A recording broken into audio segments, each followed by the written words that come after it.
Når jeg skal lave 8-talsopslag, så gør jeg det, fordi jeg skal strikke strømper som regel, og så bruger jeg en rundpind. Når jeg skal lave mine 8-talsopslag, så bruger jeg tråden her, som jeg starter med at stikke ind imellem mine 2 pinde. Og så skal jeg ellers til at lave 8-taller, og jeg starter med at køre foran, så jeg kører over imod mig selv. Og der laver jeg mit første opslag, og så tager jeg imellem de 2 pinde. Bagom og mellem. Forover, mellem, bagom, mellem. Forover, mellem, bagover, mellem. Forover, mellem og bagover. Og nu kan I se, nu har jeg faktisk min sidste maske her. Men det jeg så gør, det er, at jeg lige tager den op imellem, fordi jeg skal lige have låst masken. Fordi nu skal jeg nemlig trække den bagerste pind ud, og så skal jeg til at strikke. Og jeg gør det, at i første omgang, der strikker jeg alle maskerne bare en gang, så jeg lige strikker den og strammer til. Og jeg strikker dem forfra, strikker, og så har jeg en her, som er lidt løs, fordi det var der, hvor jeg startede. Men den trækker jeg bare til bagefter, sådan der. Så vender jeg, mens jeg stadigvæk holder ved, trækker tilbage, sådan så min masker kommer op på pinden. Og så skal jeg lige have den her om på den rigtige side. Sådan der. Og så er jeg klar til igen at trække den bagerste ud og strikke de masker, jeg har slået op. Så jeg strikker helt almindeligt forfra.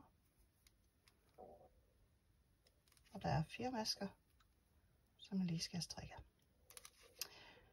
Men så jeg skulle jo bruge 16 masker, så jeg gør det, at på min næste omgang, så lige jeg kan få lavet den sidste, på min næste omgang, så nu har jeg de her masker til at lægge, der skal jeg have taget ud.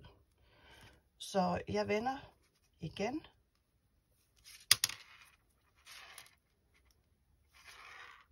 Okay. Kommer til at trække det hele af. Trækker i den nederste pind. Skubber op på. Nogle gange kan det godt være en fordel lige at trække den bagerste lidt ud, så der er plads til, at maskerne kommer op på. Og så gør jeg igen klar til at strikke. Den her gang, der strikker jeg en omgang, hvor jeg tager ud i det første maskeled og i det bagerste maskeled. Og nu kan tingene godt være lidt stramme, så jeg kører det sådan lige lidt ud i spidsen her, så der er plads til, at jeg kommer under der. Og det gør jeg simpelthen med de 4 masker, jeg har på pinden her, og strikker i det forreste maskeled.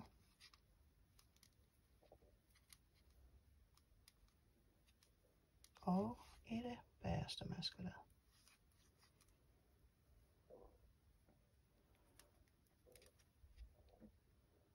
Og i det forreste maskeled.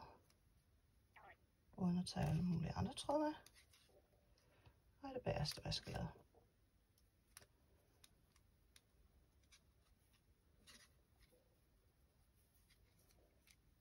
Det gør jeg ved den sidste her. Jeg kan se, at jeg kommer til at stikke ind under pinden der, så det skal jeg ikke. Den trækker jeg ud bagefter. Og der er faktisk kun 1 maske mere.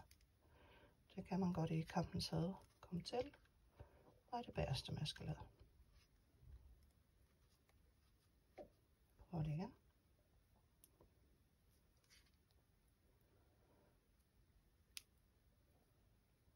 Det er sagt, det skal være lidt sådan der.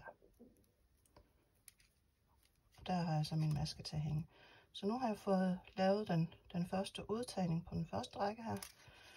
Og så vender jeg det hele igen, holder lige fast i tingene, så det hele ikke smutter for mig. Og igen trækker jeg pinden tilbage, skubber op på, og jeg løsner altid lige den anden pind, fordi så er der mere plads til at skubbe. Og det her, det er jo sådan den tråd, jeg har ligesom slået op med, den lægger jeg bare ind i, sådan så den ikke kommer til at forstyrre undervejs.